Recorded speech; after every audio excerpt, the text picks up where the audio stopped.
twikangure twikangure dukora ibikorwa cane twitange tubishikanwa ryo guhimbara uhoraho kera twamye turi bute noneho muze twihane dukorere Imana yacu dushimitse mu by'ukuri kumbura uyu munsi urupfu yoshikaruka twubira canke Yesu yogaruka bisange tugororotse tureke kwigira beza twibuke yuko uhoraho abona ivyo mu mitima gwataco twomunyegeza nk'uko Imana yaduhaye izuba ryo kutwakira tumurikire imitima y'abari mu mwiza mwinshi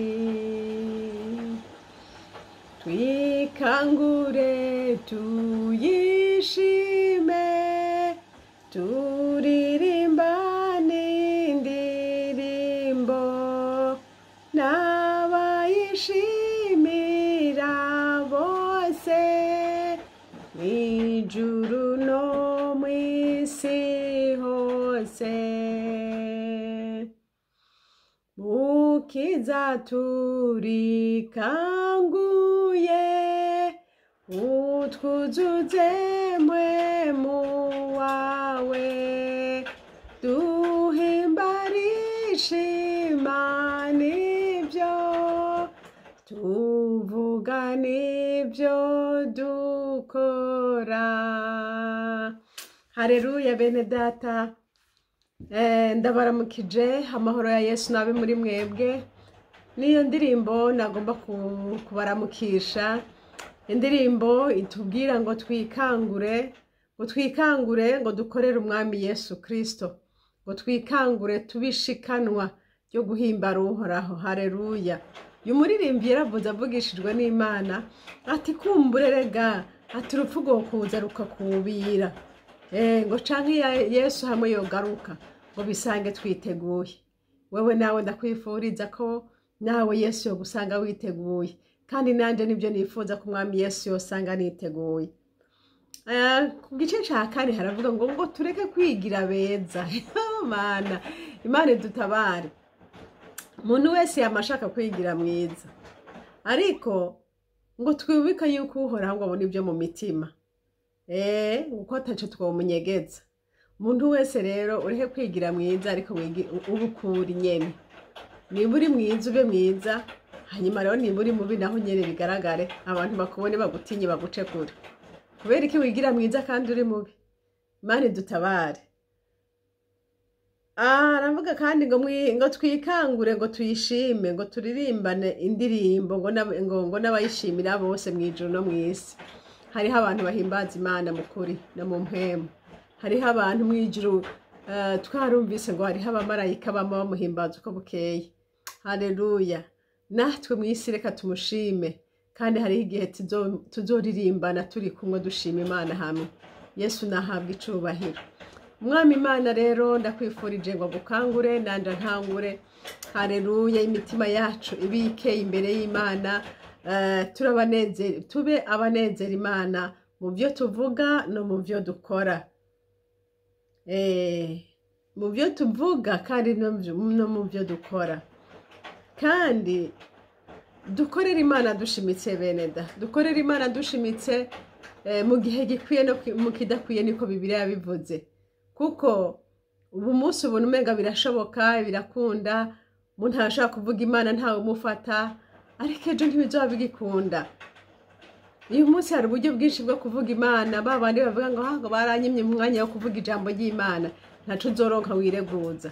Ntawakwimye umwanya, ahantu hose imiryango iruguruye yuko umuntu wese afise ico avuga ashobora kukivuga.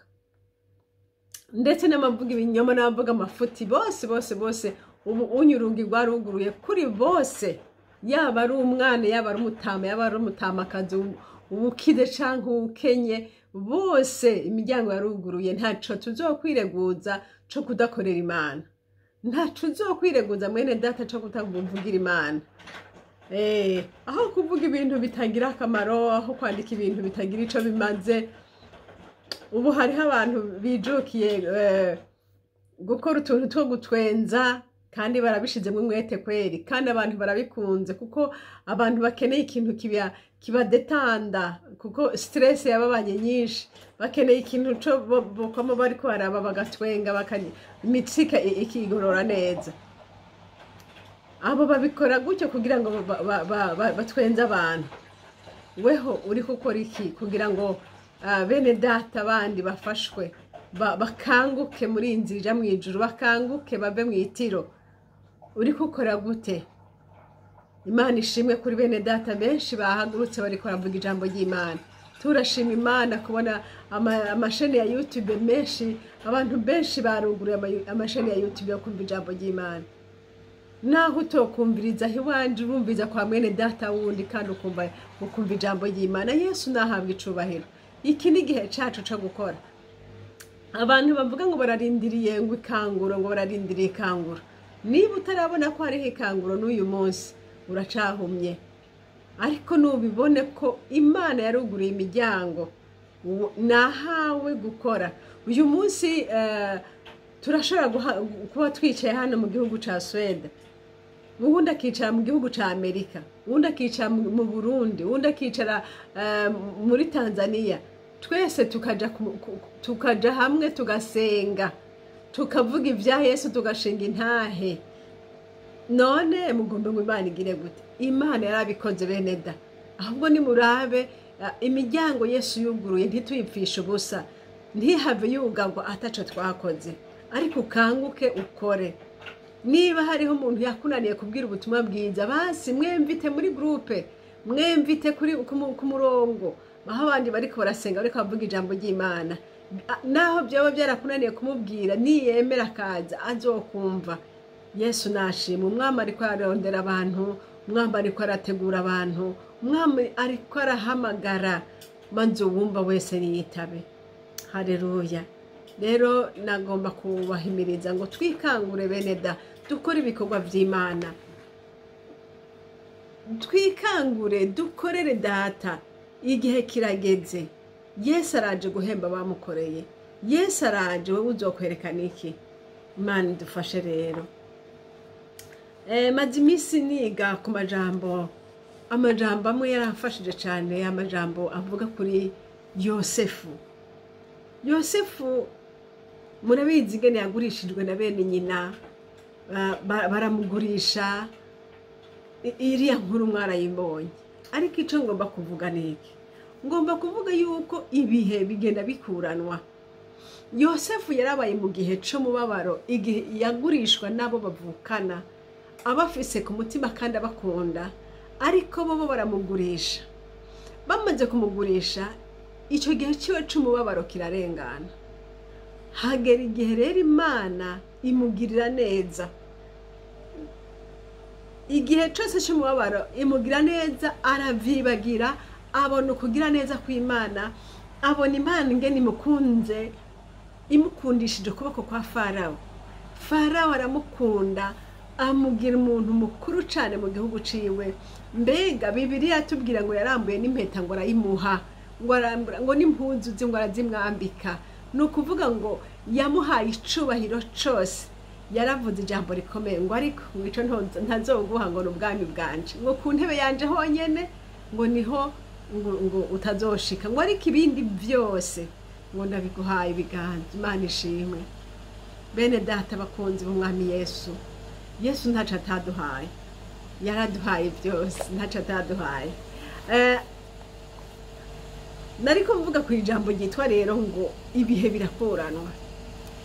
Yosefu ibihe by'umubabaro byararenganye, yinjira mu bihe by'umunezero, yinjira mu bihe byo kubona ukuboko kw'Imana, yinjira mu bihe byo kubona ati nukuri ndabonye ko ari Imana mu ijuru izi kunyuranya ibihe. Haleluya. Izi kunyuranya les situations, ukumeze siko bizokwama. Oya haba namba. Ntiwibaze ngo bigenda bihindagurika. Nico gituma niba utunze uyu munsi ushima Imana, ariko ejo bishobora guhinduka byose ukabona byaheze, ukabona babandi wima niba uri kurasaba. Ndakwifuriza ntibize bigushikeko. Ni nkaho bishoboka gose uko aho nyine ubona umenga uri hasi mu nyuma y'abandi, ejo bazoba bariko baragukubitira sari canke bagira ngo ndagize mwakeye. Kuko Imana ni Imana y'ibihe. Yosefu nuko nyene Imana yari yaragenye yari yamubare kwizomugirira neza. Igihe ciwe kirashika. Amaze rero kuba muri iyo position yari arimwo, yaramenye ati ni Imana yabikoze. Umwanya wiwe ufata neza gushitsa igihe yapfiriye. Bibiliya iratubwira neza yuko amaze gupfa ibihe byarasubiye birahinduka, kandi ngo hageze igihe ngo abo bavukana barapfa, na wa mufarawo yaramunze amukunda nawe nyene arapfa, ngo ndetse nabo muri urwo runganwe muri ico gihe nabo nyene bose barapfa. Reka turabe iryo jambo uko ritubwira. Muri Kuvayo gice ca mbere turasoma umurongo wa 6. Kuvayo igice ca mbere ku murongo wa 6 turavuga ngo nuko Yosefu arapfa, nabo bavukana bose barapfa, hamwe n'urunganwa rwiwe rw'ico gihe. Abisirayeli bararondoka, baravyara cane, baragwira, barakomera cane, buzura ico gihugu. Turabonye yuko hageze igihe Yosefu arapfa, nabo bavukana barapfa, na wa mufarawo nawe nyene arapfa. No kuvuga rero ngo hasigaye, tuvuge hasigaye abana, abuzukuru babo canke abuzukuruza gutyo kuko abashaje nibyo barapfa. Hanyuma rero abo basigaye rero canke n'uwo mwami yaje asubirira uwo mufarawo yasubiriye ujya mufarawo wundi, ngo ntibari bazi inkuru za Yosefu, ntibari bazi, ariko bamenye ati aba Bisirayeli bari mu gihugu ca Egiputa babaye benshi kandi n'ubwoko butari ubw'iwacu. Kumbure bazohava baduhinduka nibifatanya n'abansi bacu bace batunesha kuko ari benshi. Tireka rero turondera inama yo kubagirira nabi. Baca baja mu nama yo kubagira nabi, babakoresha ibikorwa biruhije cane. Twarabisomye, twarabibonye. Ariko bene data ico ndiko mvuga, ndiko ndavuga kuri ibi bihe bihinduka. Ku gihe ca Yosefu na Farawo bari bamerewe neza, ariko Yosefu amaze gupfa, nawe hamufarawo yabakunda yamaze gupfa, aba bantu basigaye mu bihe bikomeye cane. Ariko ico bakoze bashishikaye kuvyara bongerekana. Ivyo rero bitera ishavu ryinshi cane. Mwene data uri kurankurikira, ndakwifuriza kugira ico maze, kunguka. Haleluya. Kunguka, ntugume hahandi, wunguke. Niba udandaza wunguke, niba ikintu cyose ukora wifuze ko kitera kije imbere. Imana ishimwe. Satani wewe ikintu kimubabaza ni kubona abantu bunguka, ni kubona abantu bongerekana, ni kubona umuntu agira ico yishikejeko. Satani agomba ngo nugume hahandi, ntukure, ubigikuri, nturengaho. Muribuka na ca gihe egome ni Mose mu bihe imbere cyane tuzogenda Imana yadushoboza tuzogenda turabe ingene abisirayeli bashishikaye kubandanya hanyuma abanyene hakagera igihe bakava mu gihugu ca Egiputa.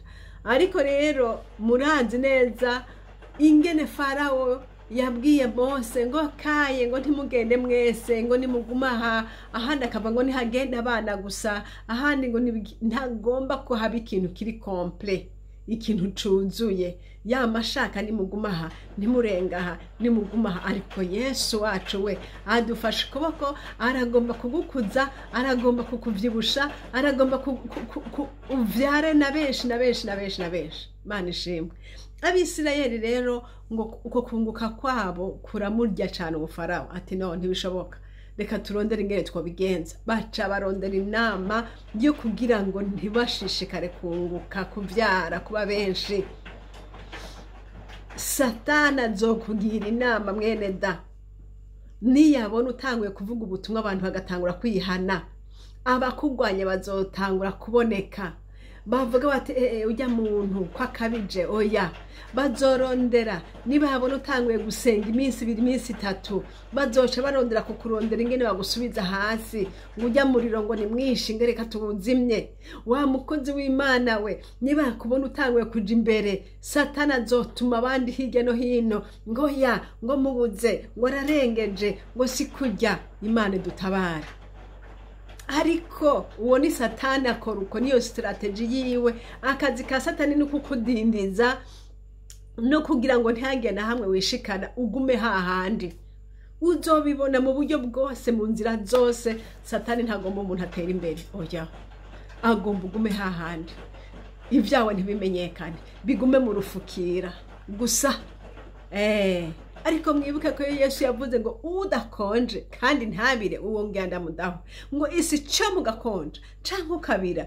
Yesu ntagomba abantu baguma hahandi, oya, agomba abantu swati nugende hariya canke naho nugende. Ariko Yesu agomba ngo konja canke nubire, ariko ntugume hahandi. Ariko Satani we gumaho nyene aho ntagire ukubona, ari muri yego uvuge yego, ari muri oya, ugumaho nyene dans l'anonymat.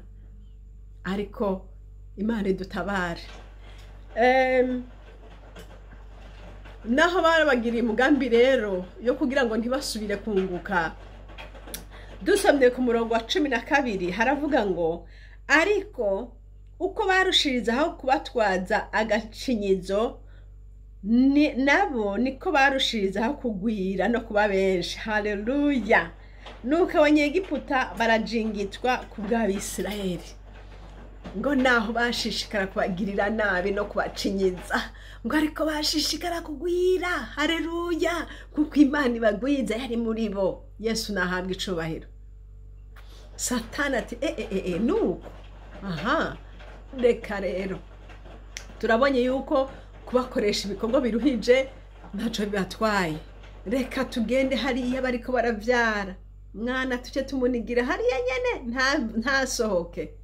Baca batuma abagore 2 ngo babakirizi, bati nimwabona umuheburayo kazi, nimwabona muri aba bagore bavuye hariya muri ubu bwoko butari ubw'iwacu, nimwababona bari baje kuvyara, umwana wese azovuka muzoce muniga. Uko niko niko batazosubira kugwira. Kandi koko bari babashoboye. Ntimurabona ngo iziza guhona zihera mu ruhongore.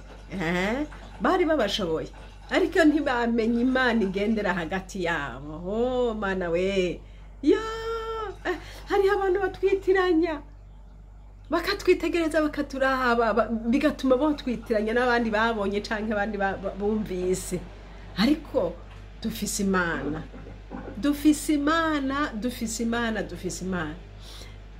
Abisirayeli aba bakirizi nabo bubasha Imana, bati ntitwoshobora gukora icaha kimeze gutya. Ntibumvira Farawo.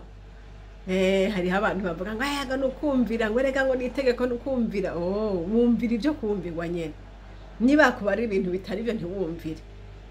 Aho bumvira Imana. Aba bagore bumvira Imana gusumba itegeko rya Farawo. Imana ishimwe. Ntibabicira abana, umuheburayo kazi abyaye umwana akavuka Imana ihabwa icubahiro baca barabaza ati none aha hoho ko vyanse ko twari twahagerageje aha ho ko vyanse tugire gute baca bagira ati mwabagore akazi twabatumye kageze ko bite ko tubona inzoya ziriho ko tubona bakivuka birihe reka aba bantu ntiwobamenya abatubwira turahashika tugasanga kera umwana yashitse yewe mwami wanje Yesu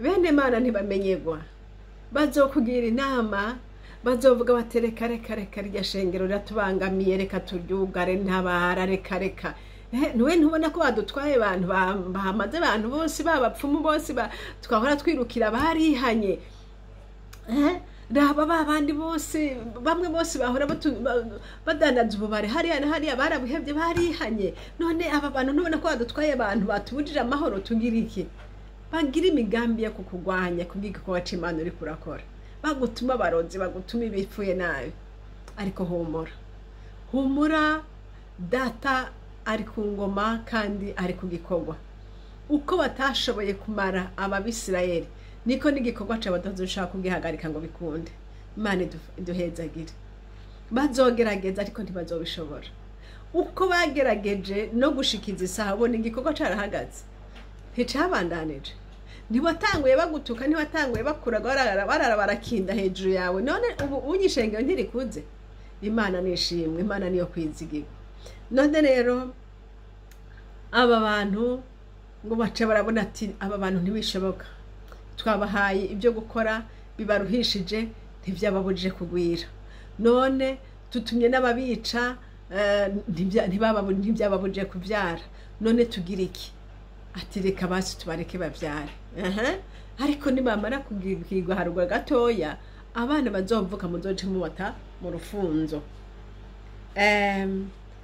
reka tubisome hariya ku murongo wa 22 kuvayo 1:22 Farao araheza ategeka abantu biwe bose ubu ntiyatumye babakiriza oya acatuma abantu biwe bose ga ati umuhungu wese ubu rero hariko harondega umuhungu mw'abantu mwe umuhungu wese azovuka muzomute mu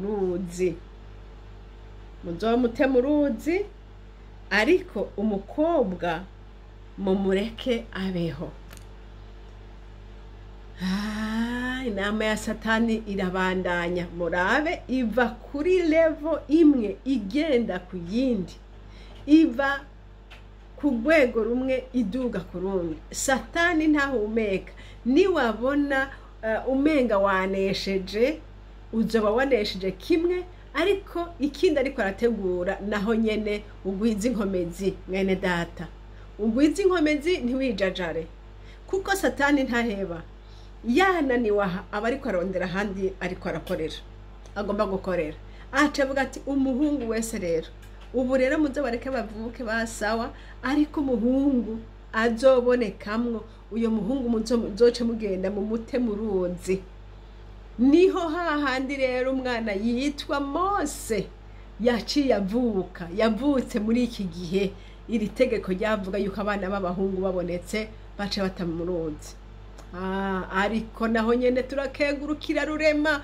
aho baji inama tigira uku datana haleluya datana aca depesha abamarayika ati namwe genda mukora uku kora hariya genda muri iriya quartier genda muri uriya muji genda muri kiriya gihugu genda mugwane kuko Satani yafashe imigambi niyi genda nyaruka mutabare bene data bari hariya haleluya Mose baca igihe Mose avutse baramuhisha ariko hagera igihe yuko bitagikunda ko bamuhisha mwene data ari igihe bidakunda ko ibyawe bitamenyekana kuko uko umaze gukura bizomenyekana ibyo ukora bizomenyekana bikiri bitonya bikumbure ntibizomenyekana ariko bimaze gukura bizomenyekana haleluya Imana ishimwe Mose ngo aca twagwa ku ruzi gutabwayo nk'uko itegeko ryari ryaravuze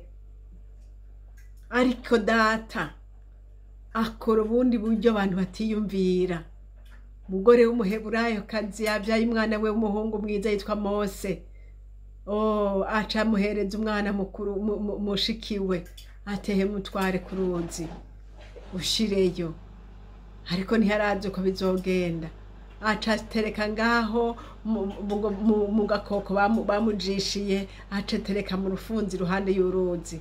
Akana kariko kararira, niho haza umukobwa wa Farao, aca araza arahaca. Mana nihabwa icubahiro.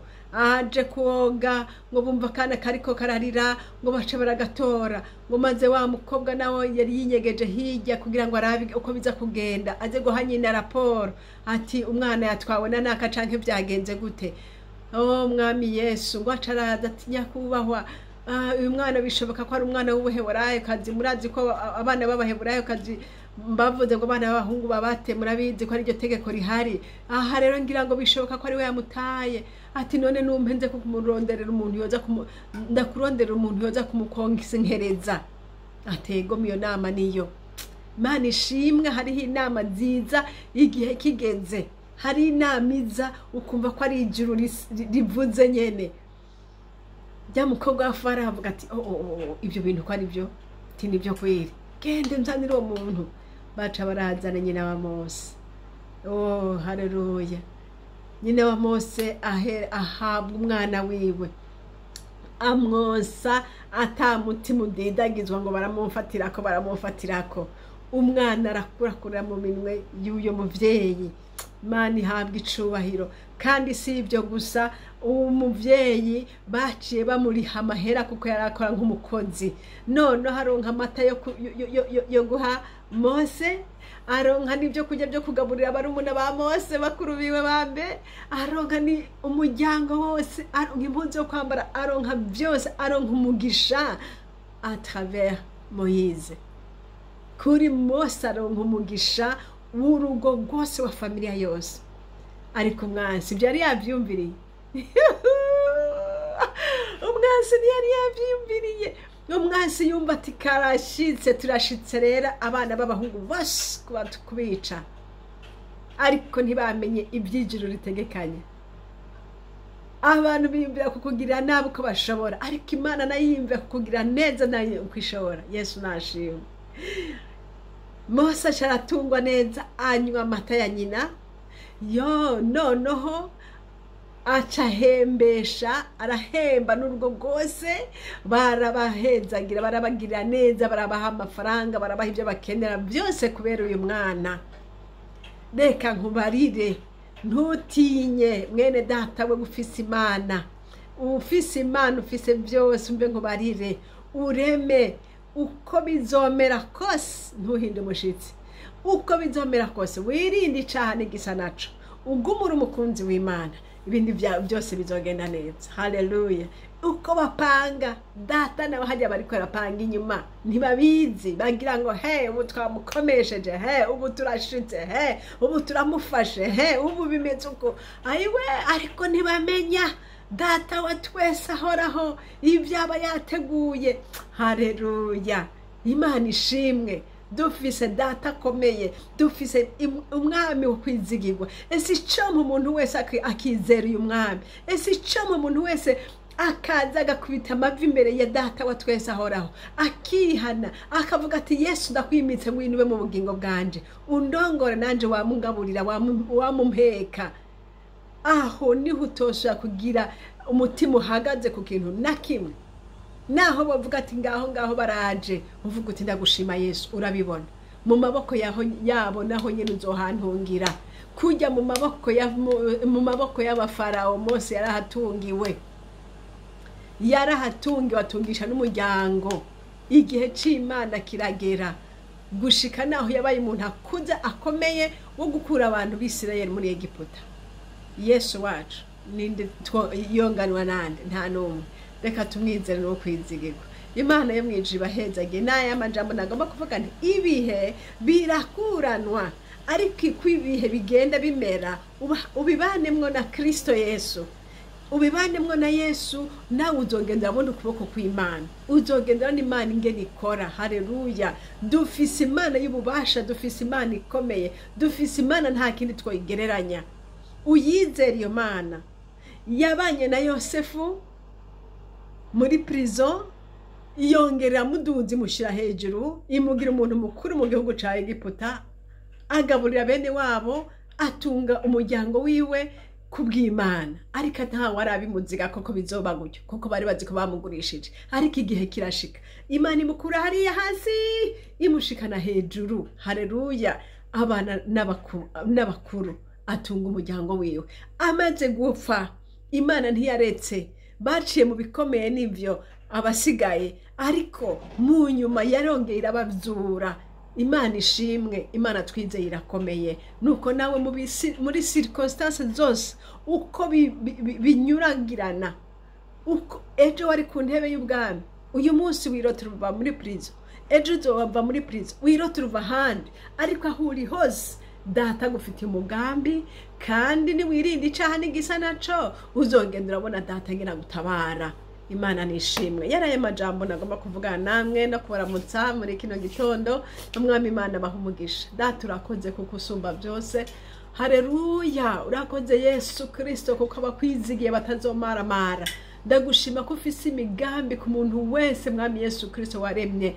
Urakoze Mwami Yesu, hezagira bene Data bankurikiye, bahumugisha bagirire neza. Mu bihe byose barimwo nubahe kubanamwo nawe. Niba bari mu bihe bibagoye bana nabo, niba bari mu bihe bimeze neza bana nabo, ariko bemerere kandi Mwami Imana kuzokwama baragira uko vyomera kose. Imana ishimwe. Urakoze Data kuvyumvise kandi kubagiriye neza, ni mu izina rya Ugera Kristo Yesu. Amen.